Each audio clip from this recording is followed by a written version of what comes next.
me gustaría que antes de compartir esta noche, si hubiera algunas 2 o 3 personas desde su lugar que quisieran dar gracias a Dios por algo que Dios ha hecho en sus vidas este día. Rafael, ¿alguien más? Para no irnos corridos. Bueno, vénganse para acá para que todos escuchen. Quiero hacer esto antes de compartir y vamos a tomar, gracias, unos minutos solamente. Vamos a ser breves en ello. Buenas noches, hermanos, hermanas. Dios me les bendiga a todos y cada uno de ustedes y su familia. Y el testimonio que les quiero dar es que este lunes, recién comenzando la semana, yo estaba podando un árbol y total que corté una rama gruesa y miré que había un cable de electricidad, y para que la rama no cayera sobre el árbol, la rama no cayera sobre el cable, traté de sostenerla y que se desviara, y total que la rama me venció a mí y me vine de espaldas y caí, y fue fuerte el impacto. Y para honra y gloria de nuestro Dios, Él todavía no me quiere llevar a sus brazos, sino que me tiene aquí en esta tierra para que siga yo haciendo el propósito por el cual Él me trajo a este mundo. Dios me los bendiga y pasen buenas noches, y que preparen sus corazones para la palabra que el Señor tiene para nosotros en este instante. Gracias, Rafael. Pablo.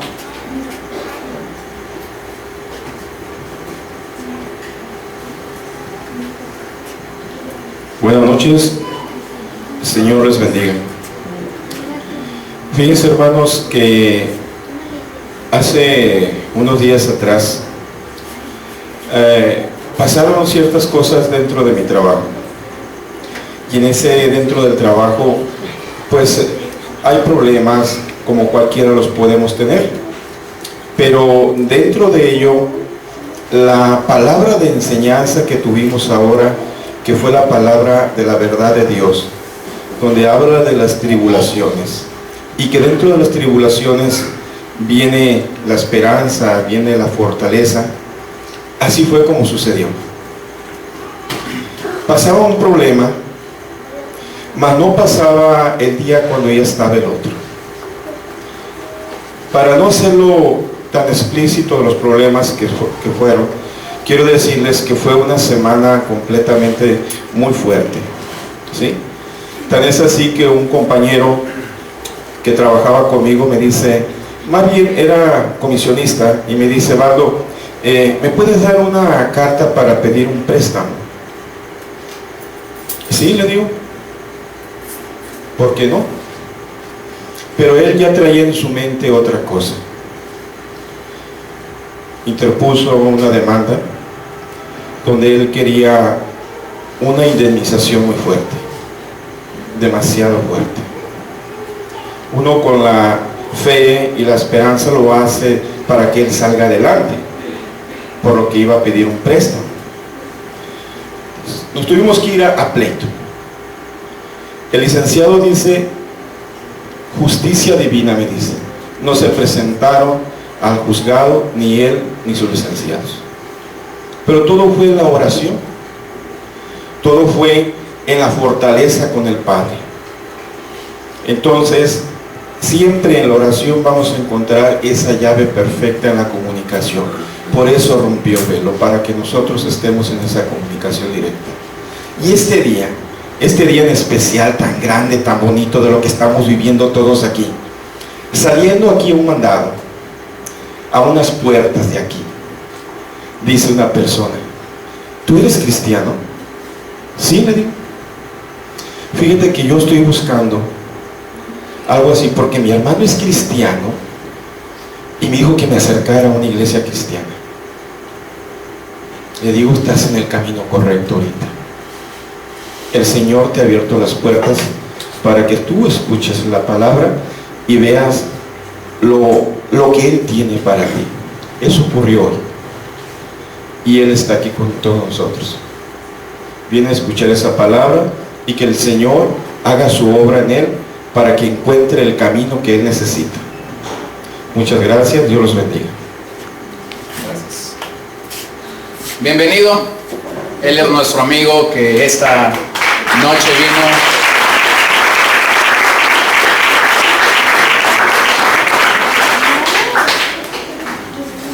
Y Dios es bueno. ¿Alguien más quisiera, antes de compartir este día, Pablo, venir? ¿Sí?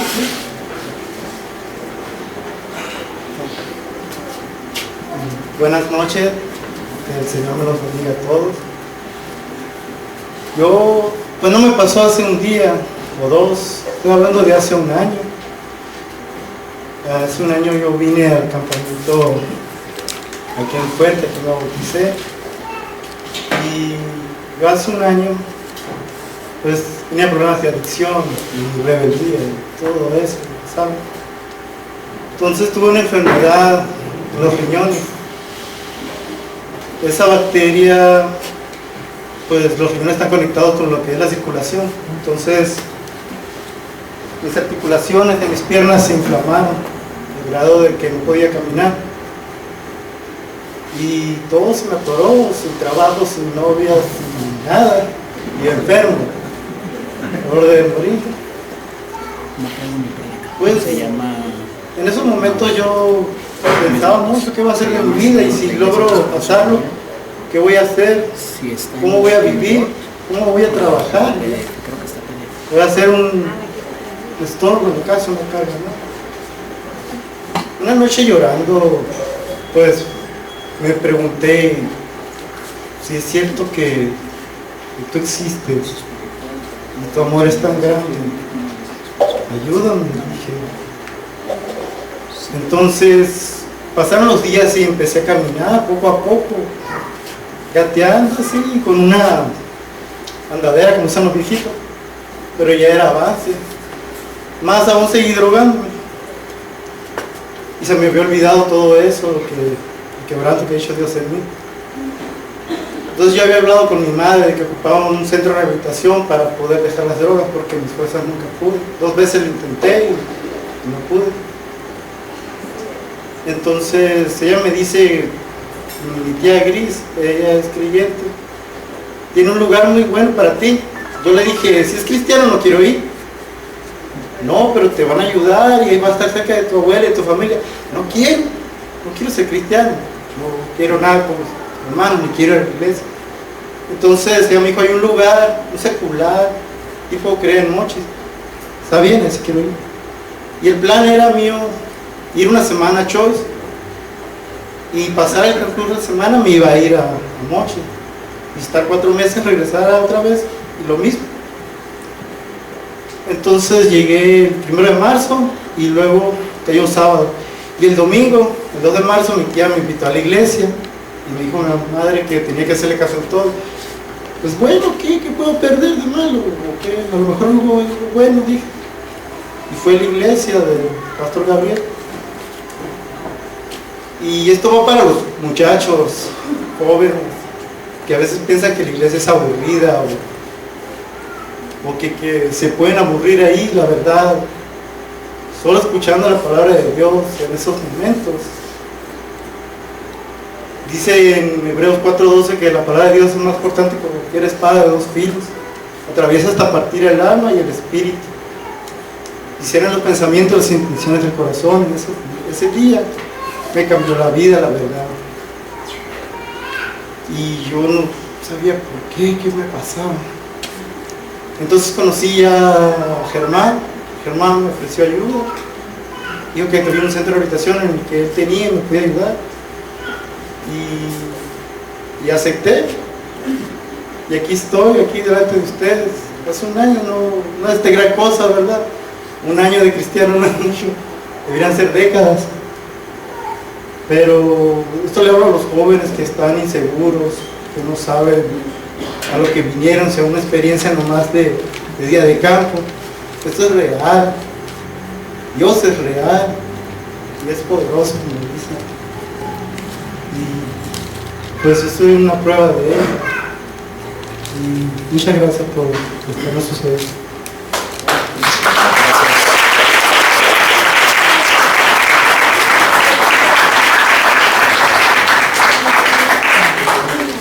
Bueno, yo fui muy edificado esta mañana. La verdad es que mientras escuchaba predicar a Philly, lo que él compartió desde su corazón con nosotros, fui grandemente edificado, bendecido con este mensaje. Y también fui muy edificado en mi tiempo de edificación. Tuve la bendición de que alguien me edificara en gran manera y que juntos charláramos acerca del Señor y orásemos. Y quiero animarte a que mañana, en nuestro tiempo de edificación, no pierdas tu tiempo, no lo pierdas, úsalo sabiamente. Habla con alguien. Me encantó saber de una pareja que estaba platicando con otra pareja y ya tienen su agenda de qué van a hablar mañana. Eso es sano, eso es saludable, eso es honroso delante del Señor. Entonces lo animo a que mañana no pierda su tiempo en el tiempo de edificación. Busque a alguien con quien compartir, y quizás usted va con la idea de edificar y puede recibir la sorpresa de que en vez de edificar, usted mismo sea edificado. Entonces lo animo a que use ese tiempo sabiamente. Oremos esta noche. Señor, te damos gracias por tu amor. Te queremos bendecir y te queremos adorar, porque hasta aquí nos has ayudado, nos has dado de ti, nos has dado de tu gracia, de tu favor, de tu verdad. Hemos podido tomar este tiempo, Señor, para agradecerte y para exaltar, Señor, tu nombre. Damos gracias a ti en este momento. Damos gracias por el don de la vida. Damos gracias por el don de la salvación. Damos gracias porque como tu pueblo podemos decir Ebenezer. Hasta aquí el Señor nos ha ayudado. Hasta aquí el Señor ha hecho grandes proezas y maravillas en nuestras vidas. Y estamos contentos, Señor, de poder estar en este lugar. Gracias por lo que tú nos has dado este día. Gracias por lo que tú nos darás aún el día y medio que estamos aquí, que nos hace falta. Te bendecimos. Agradecemos toda la gente que ha servido para poder tener alimentos, para poder tener una palabra, para poder compartir, Señor, los unos con los otros y ser edificados mutuamente. Háblanos esta noche y pedimos que tu Espíritu Santo nos convenza de esta verdad. En el nombre de Cristo Jesús oramos. Bueno, hace unos meses Tony me desafió y me retó a predicar acerca de la venida del Señor Jesús. Y tengo que confesar algo, aunque es un tema al cual he hablado en algunas ocasiones de manera rápida y sencilla, he sido fuertemente ministrado por el Espíritu Santo mientras preparaba la charla de hoy y de mañana que tiene que ver con este tema. Una de las huellas que los hermanos en Tesalónica siguieron es que ellos realmente amaban el tema de la segunda venida. Y también le pedí a Tony esta noche que cantara este canto del Rey ya viene. Este canto tiene una particularidad en mi vida. Este era uno de los himnos que solía cantar con mi abuela mientras jugábamos a la iglesia. Y cuando nosotros cantábamos el Rey ya viene, el Rey ya viene, ella lloraba. Y era tan literal que el Rey venía, que yo me iba a la cama pensando que esa misma noche el Rey venía. Y después fui creciendo y después he tenido la oportunidad de ver la cultura dentro de la iglesia cristiana y temo decirte que este es uno de los mensajes más menoscabados, más menguados, más deteriorados dentro de la iglesia del siglo XXI. Un mensaje que no se predica, que no se comparte, que no se cree. Que no se cree.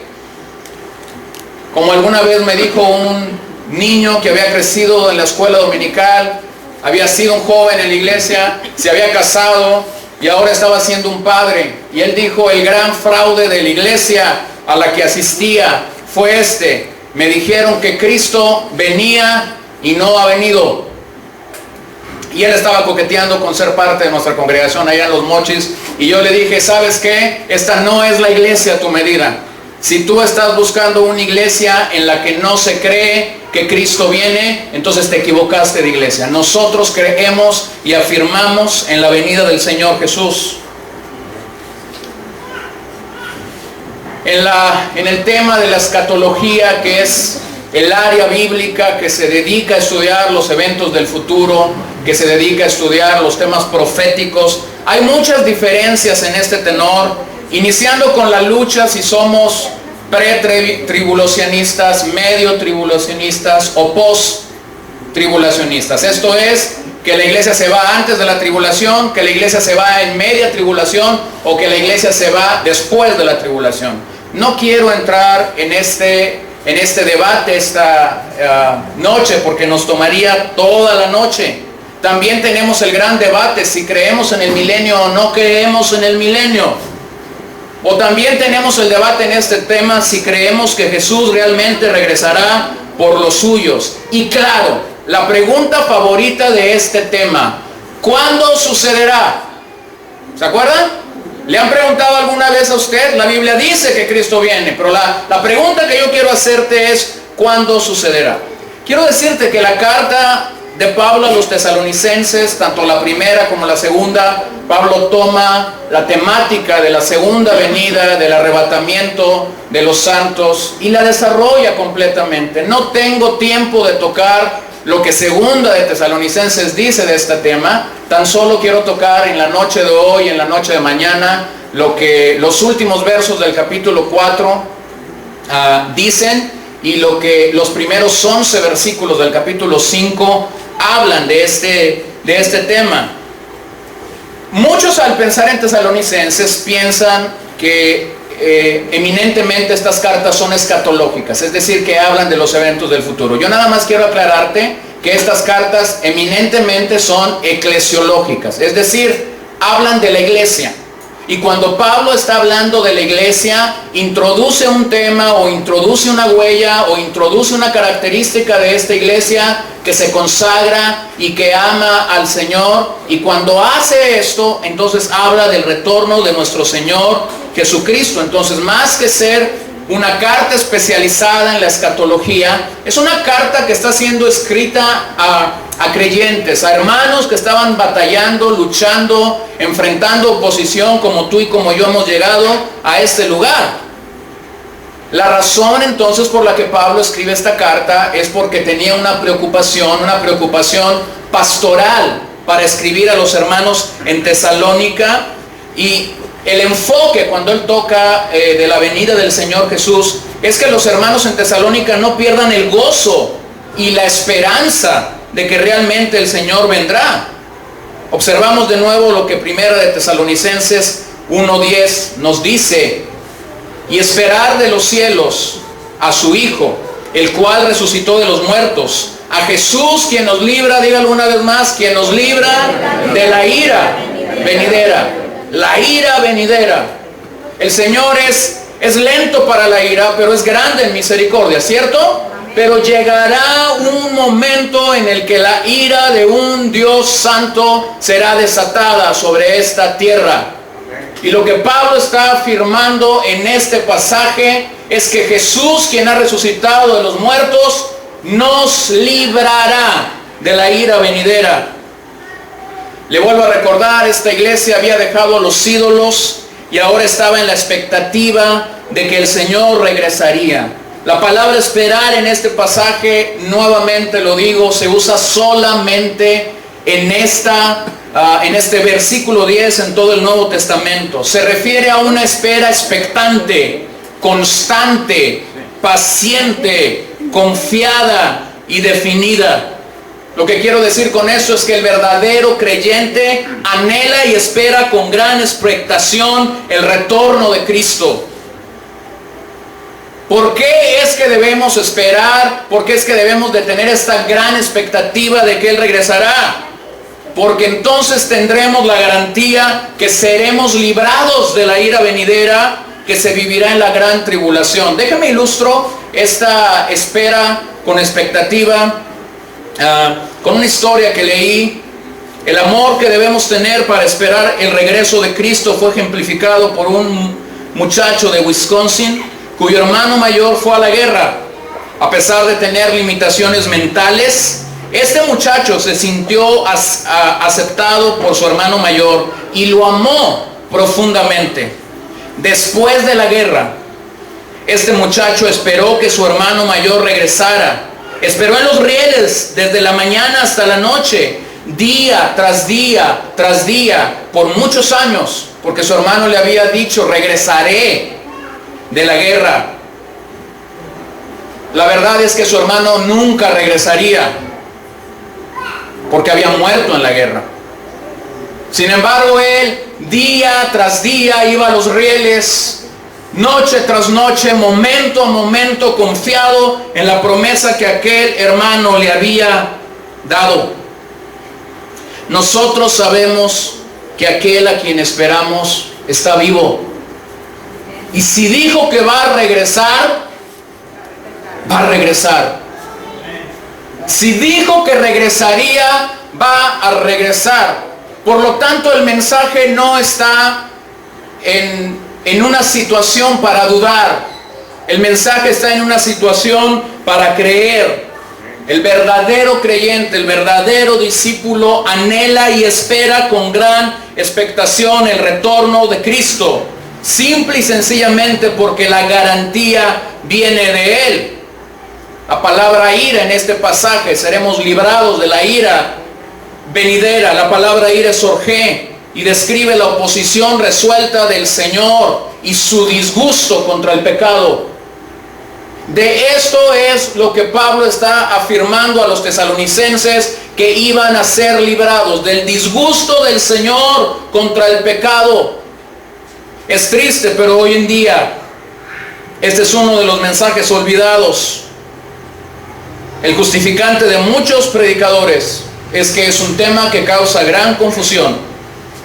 No estamos aquí para confundir a nadie en esta noche. Estamos aquí, como Pablo lo hiciera a los tesalonicenses, para animarnos, para alentarnos en el tiempo de espera que tenemos que tener por esta promesa de parte de Dios. ¿Cuál ha sido el problema? El problema es que la iglesia ha sido infiltrada, la iglesia ha sido involucrada en tanto amor por la tierra, en tanto amor por el Dios Mamón, el Dios dinero, por el materialismo, por el hedonismo, por el amor a sí mismo, que ha olvidado esta promesa para la eternidad, enfocándonos solo en lo temporal, en este mundo, muchas veces sin tener el más mínimo interés por lo eterno.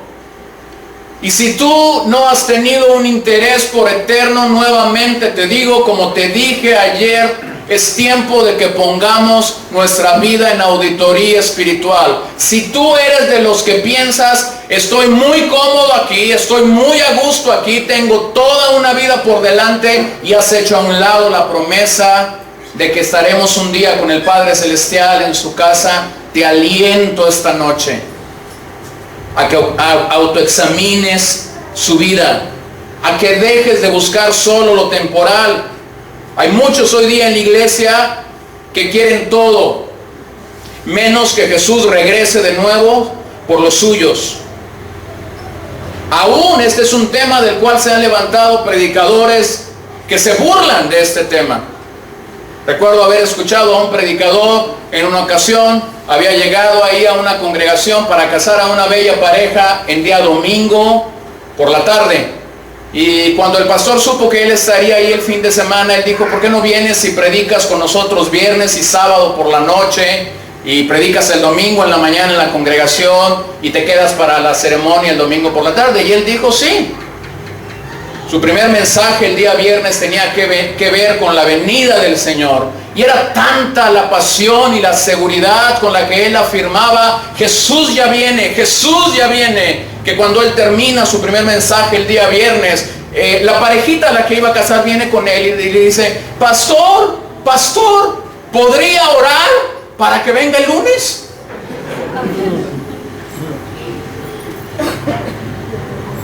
Segunda de Pedro 3, verso 3 y 4 dice: sabiendo primero esto, que en los postreros días vendrán burladores, andando según sus propias concupiscencias, y diciendo: ¿dónde está la promesa de su advenimiento? Porque desde el día en que los padres durmieron, todas las cosas que permanecen así, como desde el principio de la creación. Burladores. Burladores. Gente que ha tomado el púlpito para decir, aún no es el tiempo que Él venga. El reino está aquí y ahora.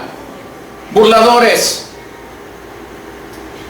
Gente que afirma que nuestra seguridad está aquí en la tierra, que estamos aquí para gobernar, para dirigir espiritualmente esta tierra. Eso es una mentira. Eso no lo dice la Biblia. Estamos aquí de paso. La Biblia dice que somos peregrinos y extranjeros.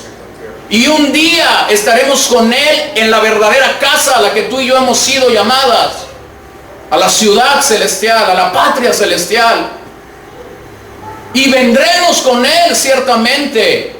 Pero primero tendremos que ir. Una de las voces predominantes en esta burla de la venida del Señor recién acaba de morir. Predicador de las Bahamas, que predicaba abiertamente el mensaje de fe y prosperidad, Myles Munroe, famoso por sus libros. Escucha lo que él decía: no prediquen la venida de Cristo, ni hablen del arrepentimiento. Cállense, ese no es el Evangelio. Este hombre era un burlador del Evangelio. No tengo temor de decirlo, aunque ya esté muerto. Era un burlador del Evangelio. Como los hermanos en Tesalónica, debemos hacer las palabras de los hombres a un lado y tomar las palabras de Dios. Myles Munroe dijo que él no regresaría, pero eso es basura. Cristo dijo que regresaría, y eso es verdad. El juicio de Dios es tan fuerte sobre aquellos que burlan su palabra. Inexplicablemente este hombre murió en su jet particular, con su esposa, con una de sus hijas y con 3 o 4 personas de su equipo, en un accidente ridículo en un aeropuerto. Mientras su nave iba descendiendo, se enganchó con una grúa.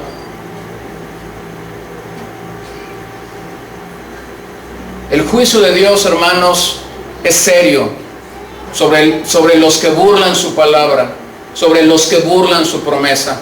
Yo no estoy aquí para condenar a este hombre, yo no tengo que condenarlo.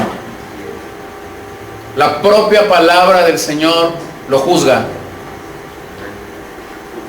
¿Te acuerdan de Jesús aquel día diciendo: yo no los juzgo, la palabra que yo os he dado, esa los juzgará?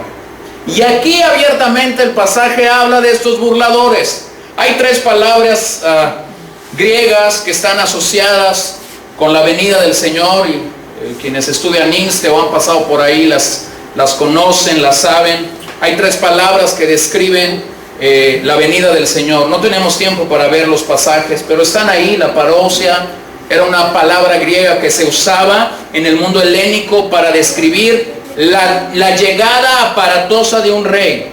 Y así es como el Nuevo Testamento describe la llegada de nuestro rey.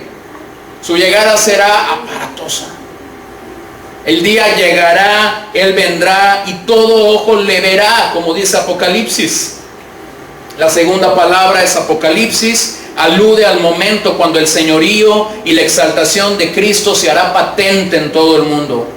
La tercera palabra, Epifanía, se refiere a la primera venida de Jesús. Pero quiero que vaya a su Biblia, por favor, y revisemos 4 pasajes que fundamentan el arrebatamiento de Dios por los suyos.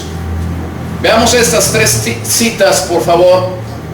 Leámosla, vayan a su escritura esta noche, por favor. Juan 14, verso 1 al 3.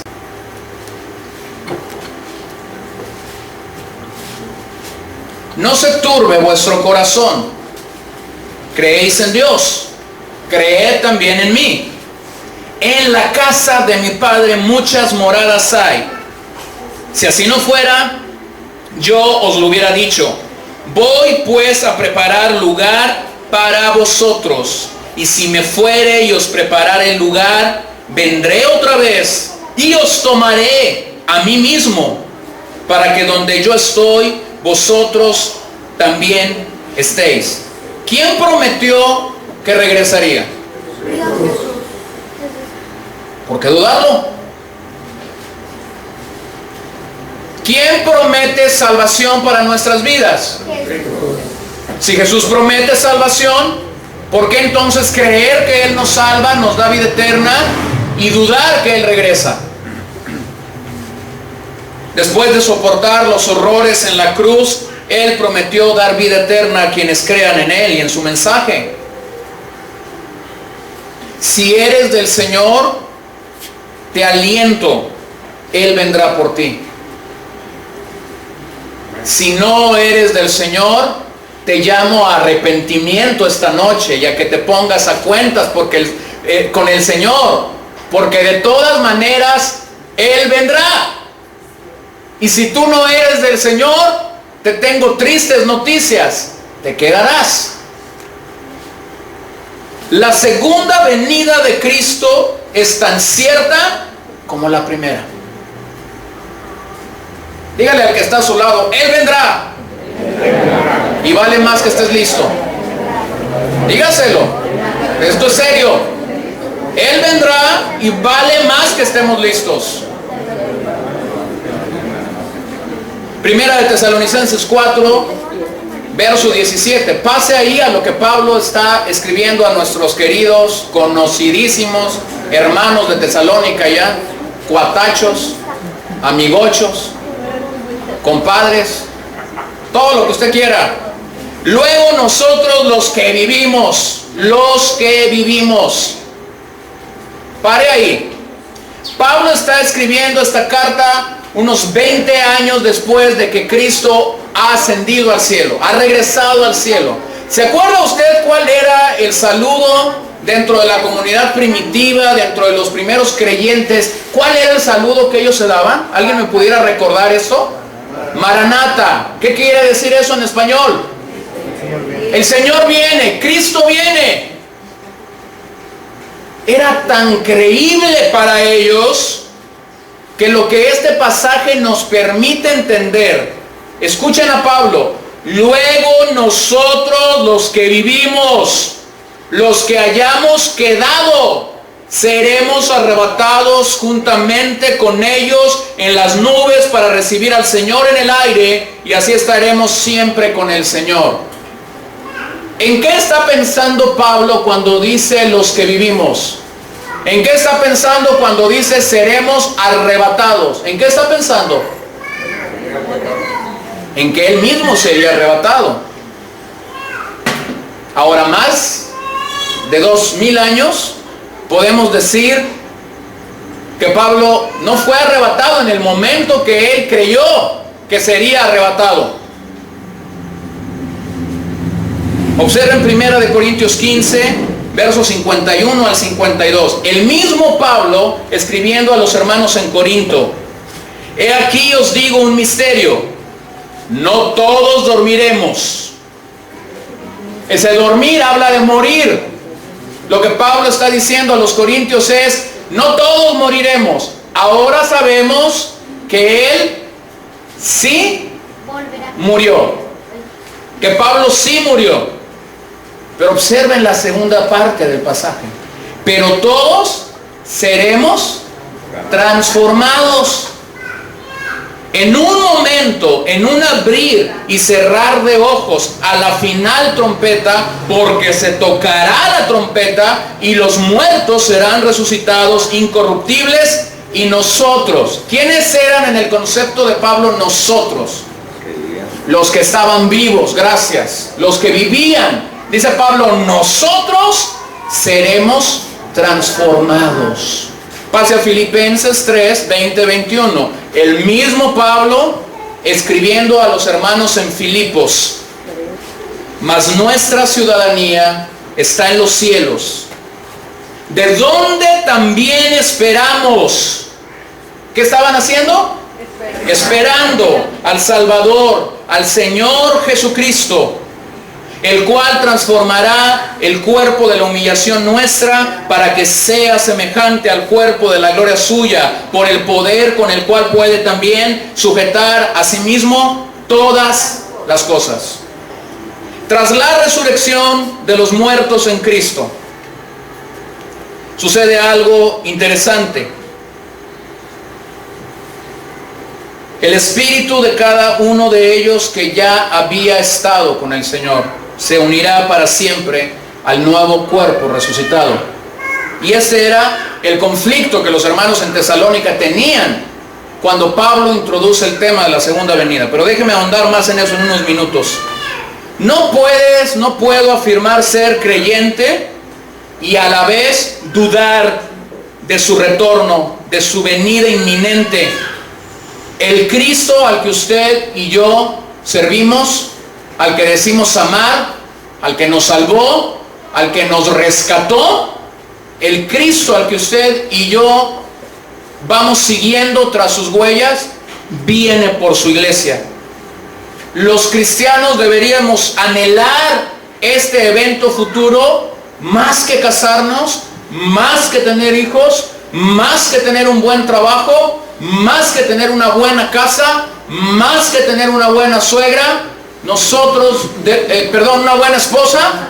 En serio, nosotros deberíamos anhelar el retorno de Cristo.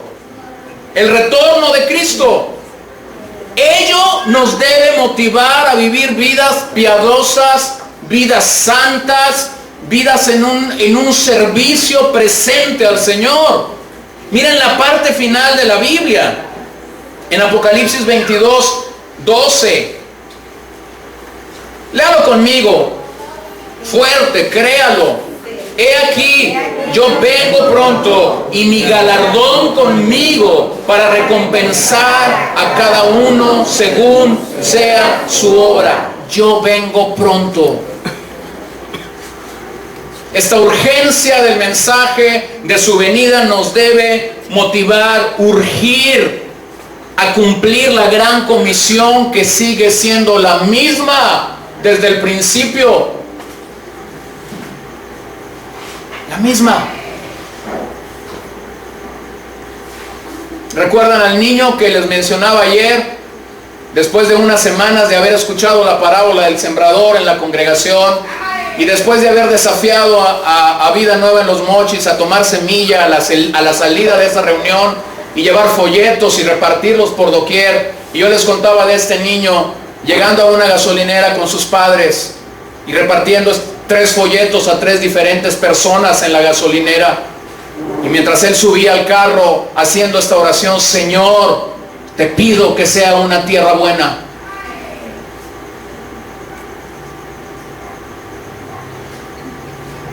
Necesitamos que se levante de entre nosotros una generación que entiende el mensaje de la segunda venida. Y si logramos entender el mensaje de la segunda venida, tendremos la pasión y la compasión necesaria y la urgencia necesaria que este mensaje requiere para entender que mientras tú y yo estamos en este hermoso lugar, con estas hermosas personas, recibiendo palabra de Dios, cientos y miles literalmente están yendo al infierno. Cientos y miles literalmente están yendo al infierno.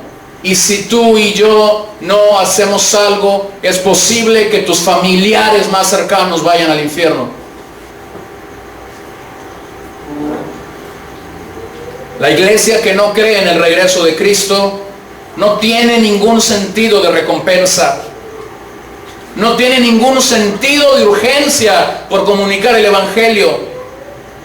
Esta es la verdad por la que predicar que Él viene, que Él regresa, tiene que ser un mensaje continuo entre nosotros. ¿Ha visitado en alguna ocasión la casa de un hermano suyo en la fe, que quizás está triste o está en medio de la batalla o está en medio de la aflicción o está en medio de la duda, y llega usted ahí y lo encuentra todo achicopalado, como decimos, todo menguado, todo disminuido en sus fuerzas, en su ánimo, en su aliento. ¿Ha estado ahí en alguna situación o soy el único? ¿Ha estado allí?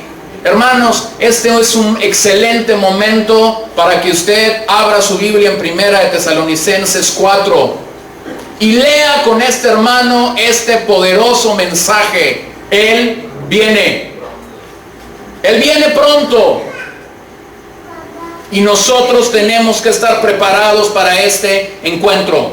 A través del libro, Pablo enfatiza la segunda venida de Cristo.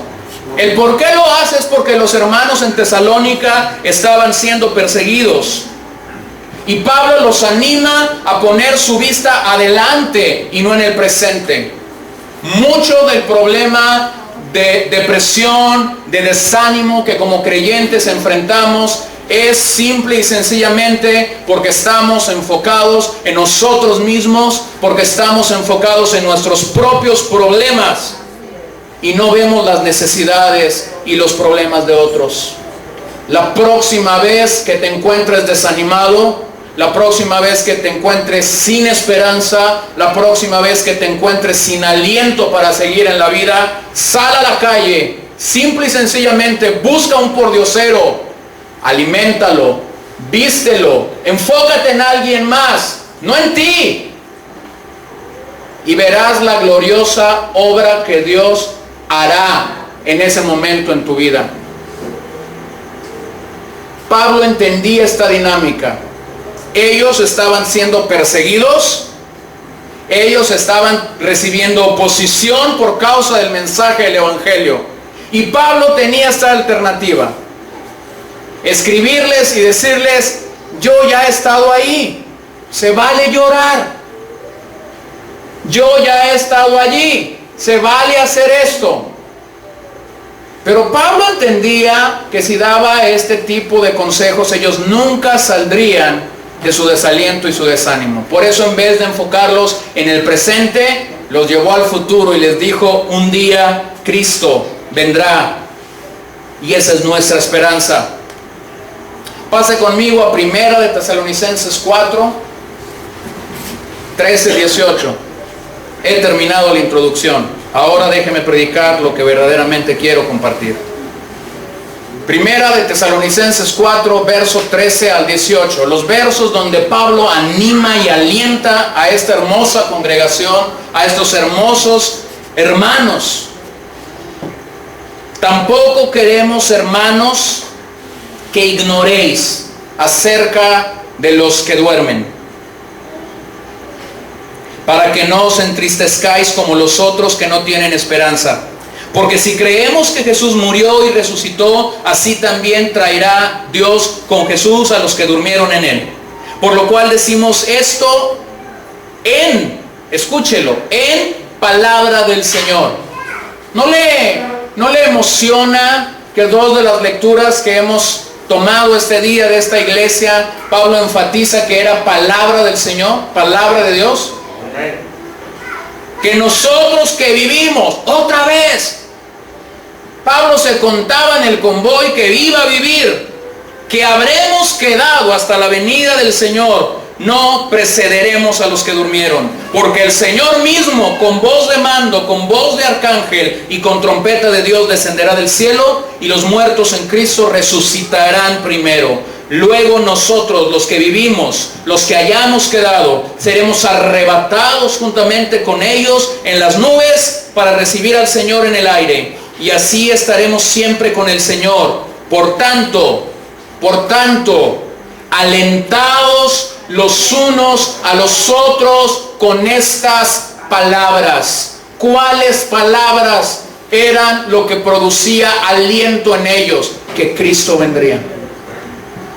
Esta es la razón por lo cual esta carta no tiene principalmente una temática escatológica. Pablo está escribiendo a esta iglesia este mensaje de su segunda venida para lograr aliento y ánimo entre los creyentes, entre aquellos que ya estaban siguiendo a Jesús.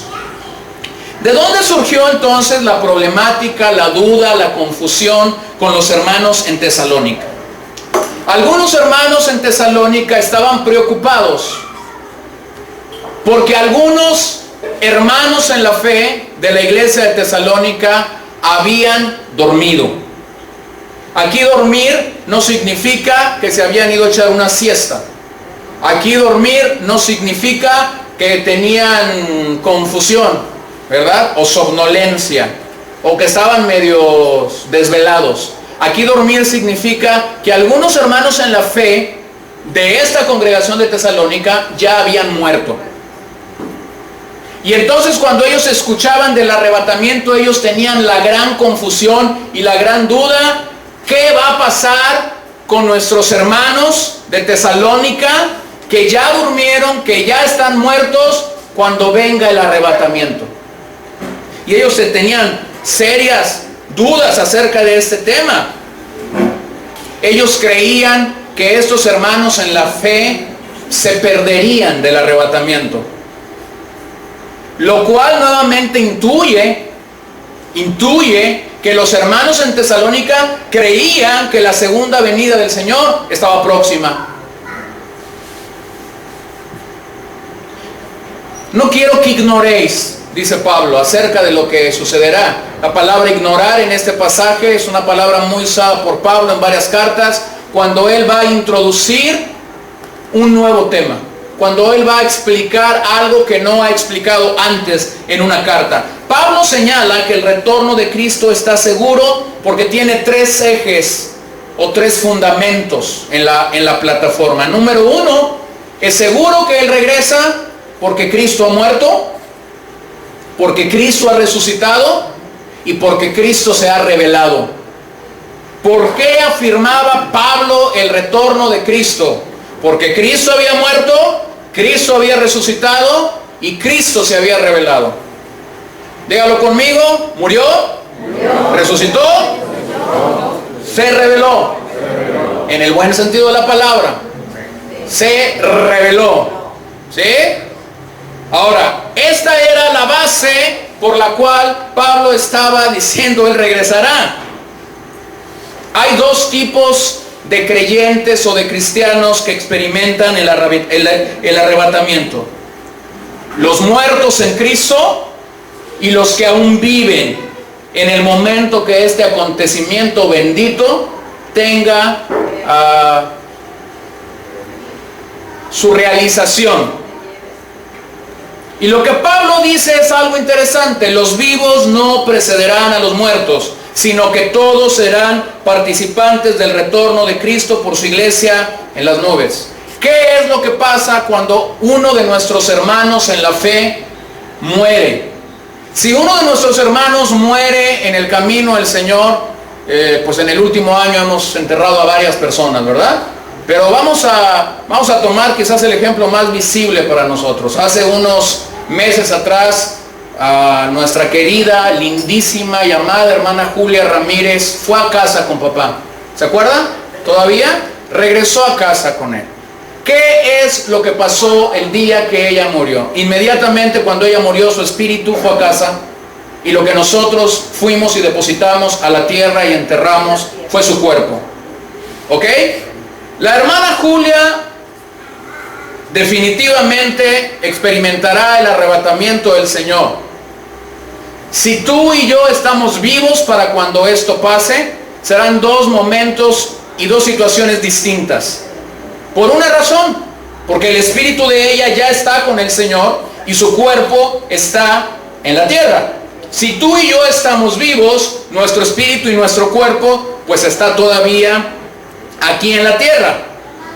Pero el aliento que Pablo viene y da en este pasaje es que los hermanos que habían dormido, que habían muerto, también experimentarán el arrebatamiento. Observe el verso 16 y 17, simple y sencillamente para poder captar y entender la temática total de este pasaje. Número uno, el Señor mismo regresará por su iglesia.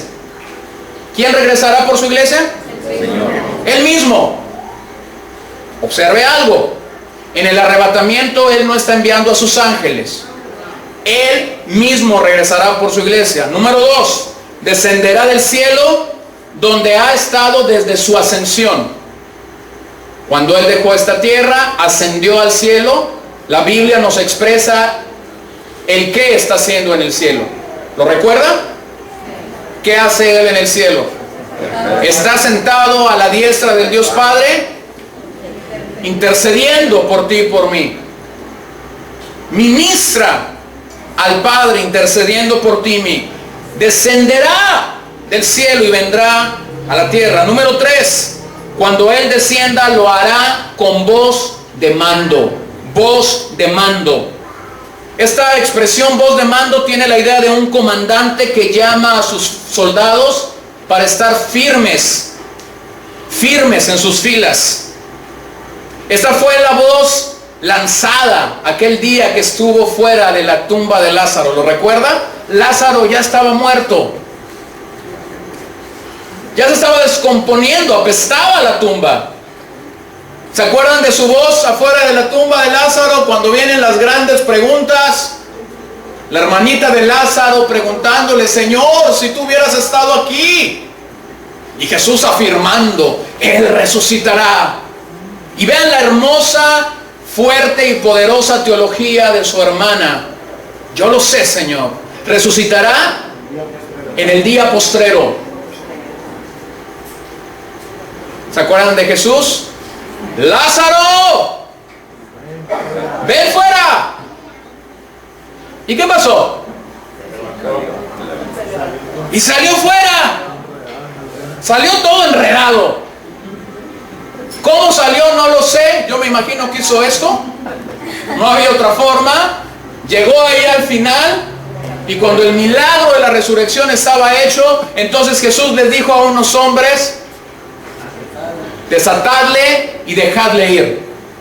Con voz de mando. Con voz de mando. Esa tan solo fue una pequeña muestra de lo que sucederá en el arrebatamiento. Número 4. Una voz de arcángel sonará. La voz del mando del Señor, pero después la voz de un arcángel sonando. Esta voz se añade a la voz del mando de Cristo. El único arcángel mencionado en la Biblia es Miguel. De acuerdo al relato de Judas, el único arcángel es Miguel. Aunque la tradición judía habla de 7 arcángeles, y lo tenemos que aclarar, la tradición judía, no la Biblia. Número 5. La orden del Señor y la voz del arcángel se añadirá a la trompeta de Dios. El uso de las trompetas en la Biblia es interesante. Lo que se cree de esta trompeta es que congregará al pueblo de Dios, y a la par esta trompeta anunciará la libertad del pueblo de Dios. Número 6. Los muertos en Cristo resucitarán primero.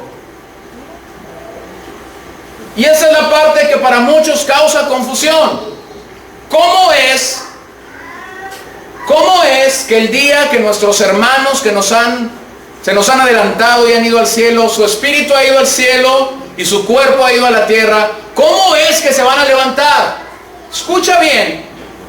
Esta voz de mando, esta voz de arcángel, esta trompeta del Señor, lo que provocará ese día es que el espíritu que ya ha sido glorificado de nuestros hermanos venga a la tierra y estos cuerpos se levanten para recibir cuerpos glorificados, transformados, como leíamos en uno de los pasajes, a imagen de Cristo. Quienes sigan con vida en ese momento, simplemente estaremos con Él más allá de la muerte. Escúcheme bien. Esta es la garantía y la certeza del mensaje del arrebatamiento. Sea que vivamos o sea que muramos, dígame de quién somos. Somos del Señor. Ellos van por delante, los muertos en Cristo, no los vivos. Los muertos en Cristo resucitarán primero. Número 7. Después, los creyentes que estén vivos o estemos vivos, seremos arrebatados juntamente con los santos muertos para estar en las nubes. ¿Con quién? Con el Señor. El arrebatamiento se explica bíblicamente como Jesús viniendo en las nubes, no en las naves, como algunos locos dicen. Jesús viniendo en las nubes, no en las naves, en las nubes, y su pueblo encontrándose con él. ¿Dónde se va a encontrar? En las nubes. En el arrebatamiento Jesús no pisa la tierra. Es la iglesia yendo con él a las nubes. La palabra arrebatados ahí es la palabra griega arpazo. Se refiere a un acto violento, irresistible y fuerte. ¿Cómo será ese acto? Violento, irresistible y fuerte. Nadie lo espera, nadie tendremos un memorándum ese día en la mañana para decir: hijo mío, prepárate, a las 10:35 minutos con 20 segundos llegaré por ti. Y yo me imagino que si esto fuera así, entonces cada uno saldríamos, nos peinaríamos como nunca nos hemos peinado, usarías la corbata que nunca has estrenado, yo me pondría el moñito que nunca me he puesto, y cada uno haría el mejor arreglo físicamente en su cuerpo para estar listo. Pero te tengo noticias, no sucederá así. El arrebatamiento de los santos será un acto violento, irresistible y fuerte. ¿Ha visto usted este video? Circula en la web desde hace años. Gente en una misma congregación, y viene el arrebatamiento, ¿no? Y ahí se quedan un montón. En alguno de los primeros videos que yo vi, hasta el pastor se quedaba predicando. Y eso me puso a temblar el día que yo lo vi. Seremos rescatados por nuestro Señor. Cuando nosotros como creyentes, vivos o muertos, seamos arrebatados, a la par seremos transformados y recibiremos un cuerpo glorificado. ¿De qué seremos rescatados? Eso es lo que le quiero comunicar, de qué seremos rescatados ese día. Por eso es que tiene que ser un acto violento, irresistible y fuerte. Seremos rescatados del alcance de Satanás sobre nuestras vidas. Seremos rescatados de nuestra naturaleza pecaminosa. Seremos rescatados de esta perversa generación que en toda su naturaleza son enemigos de Dios. Pero también ese día seremos rescatados de la ira venidera de un Dios santo y justo. Hasta aquí se da el arrebatamiento. Y ocurre precisamente antes de que el juicio de Dios se presente. Y eso es lo que Pablo nos comparte en el capítulo 5, y de eso compartiré mañana. Todos estos acontecimientos se dan antes de que se describa la venida del Señor a la tierra para juzgar a los que vivieron pero no creyeron en Él. Hay cierta confusión a veces con el arrebatamiento y la segunda venida. Ahora ya hice el trabajo, déjame explicarlo para que te quede simplemente claro a ti. La diferencia entre el arrebatamiento que se da antes de la tribulación, si consideramos lo que Pablo está diciendo aquí, se da el arrebatamiento, vienen 7 años de tribulación y entonces viene el juicio de Dios sobre la tierra. Si esto es así, el arrebatamiento se dará antes de que la ira de Dios se desate en los juicios de los que Apocalipsis 6 al 19 nos habla. Antes de que todo esto acontezca en esta tierra, la iglesia será arrebatado. Permítame contrastar los dos acontecimientos para que usted tenga aliento y ánimo. El arrebatamiento y la segunda venida. En el arrebatamiento, Cristo reúne a los suyos. ¿Y los lleva a dónde? a las nubes. Es Cristo viniendo por los suyos y los suyos van a las nubes. En la segunda venida, los ángeles, no Cristo, los ángeles, según Mateo 24, reúnen a los elegidos. En el arrebatamiento, la resurrección es prominente. ¿La resurrección de quién? De los que habían muerto en el Señor. La segunda venida no habla de resurrección. En el arrebatamiento, Cristo viene a recompensar a los creyentes, pero en su segunda venida, Cristo viene a juzgar a la tierra. En el arrebatamiento, el Señor arrebata a los verdaderos creyentes. En la segunda venida, el trato no es con creyentes, el trato es con incrédulos. En el arrebatamiento, los incrédulos siguen en la tierra. En la segunda venida, los creyentes vienen con Cristo a reinar en esta tierra, en lo que conocemos como el milenio. Sexto, en el arrebatamiento no se menciona el establecimiento del reino de Cristo aquí en la tierra. En la segunda venida, Cristo establece su reino literalmente aquí en la tierra en un espacio de 1000 años, donde el niño jugará con el león y el cordero. En el arrebatamiento, los creyentes recibirán cuerpos glorificados. En la segunda venida no se habla de cuerpos glorificados.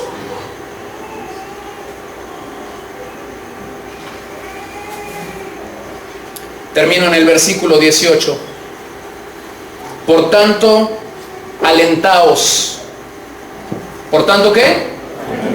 Los unos a los otros con estas palabras. ¿Cuáles palabras? Dígamelo usted, ¿cuáles palabras? Cristo viene. Maranata. Él vuelve. Anímeme. Aliénteme. Ya viene. El rey ya viene. Pronto, sí, muy pronto veremos al rey. ¿Se da cuenta? ¿Sabes cuál es el problema con este mensaje de la segunda venida? Que cuando todos comienzan a leer esto, comenzamos a especular. La trompeta tocará en sol. La voz del trueno del Señor será así. Será un domingo porque es el día que todos vamos a la iglesia. O será en medio de un campamento. Para ponernos místicos, ¿no? No es eso. ¿Será el día que todos portemos la misma camiseta? No.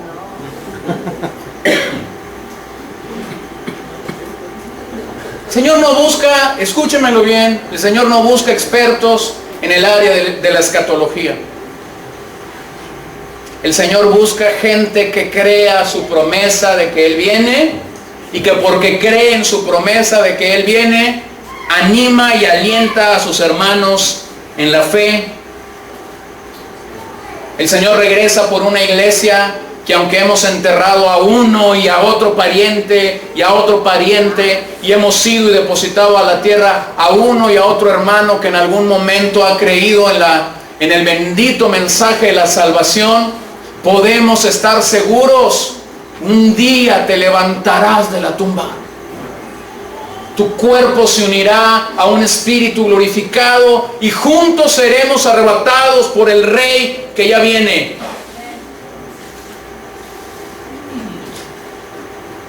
Me encantó cuando leí la frase de Henry Halford diciendo lo siguiente: no dejemos nunca de esperar y de apresurarnos para ese día de Dios, el día cuando lo mejor que Dios ha provisto para nosotros se manifieste.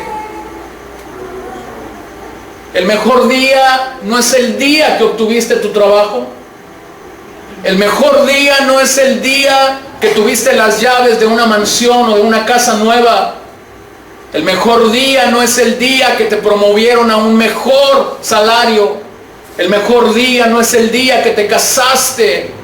El mejor día no es el día que tuviste a tu hijo o a tu hija. El mejor día viene.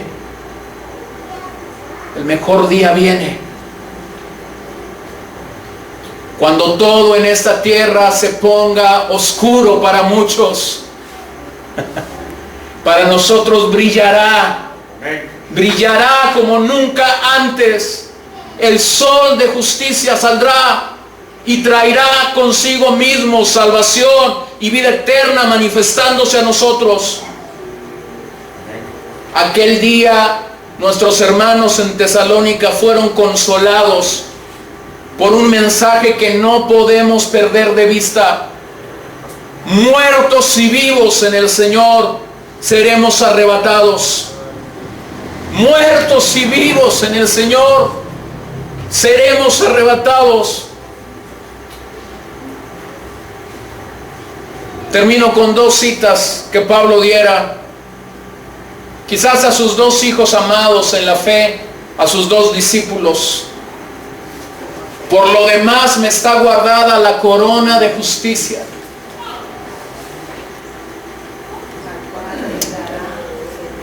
la cual me dará el Señor juez justo, y no solo a mí, sino a todos los que aman su venida. Aman su venida. Porque la gracia de Dios, dijo Pablo a Tito, se ha manifestado para salvación a todos los hombres, enseñándoos que renunciando a la impiedad y a los deseos mundanos, vivamos en este siglo sobria, justa y piadosamente. Dígalo conmigo el verso 13. Aguardando la esperanza bienaventurada y la manifestación gloriosa de nuestro gran Dios y Salvador Jesucristo. La esperanza bienaventurada y su manifestación gloriosa. Tú irás, yo iré si somos de Él.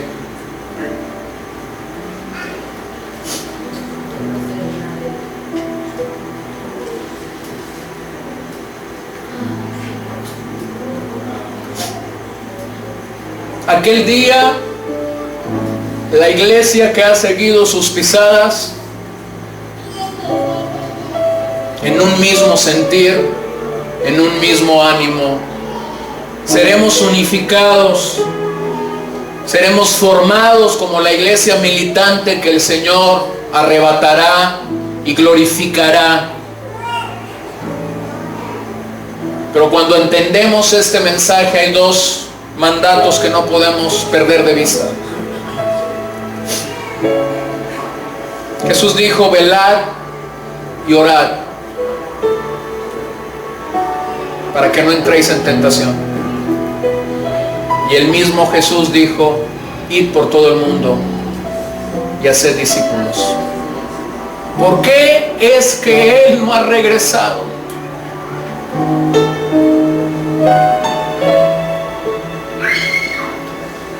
¿Cuándo regresará? ¿Cómo regresará, mi hermano? Eso no está en nuestra agenda ni en nuestras tareas. Pero lo que sí está en nuestra agenda y en nuestra tarea es velad y orad. Velad y orad. Id y haced discípulos a toda la tierra. Póngase de pie. Y antes de orar esta noche, salga de su lugar un momentito y quiero que aliente a algún hermano en la fe. Aliente a algún hermano en la fe con este mensaje. Exprésele a un hermano en la fe que Él viene. Exprésele a alguien allí. Dígaselo a alguien. Salga de su lugar. Dígaselo a alguien.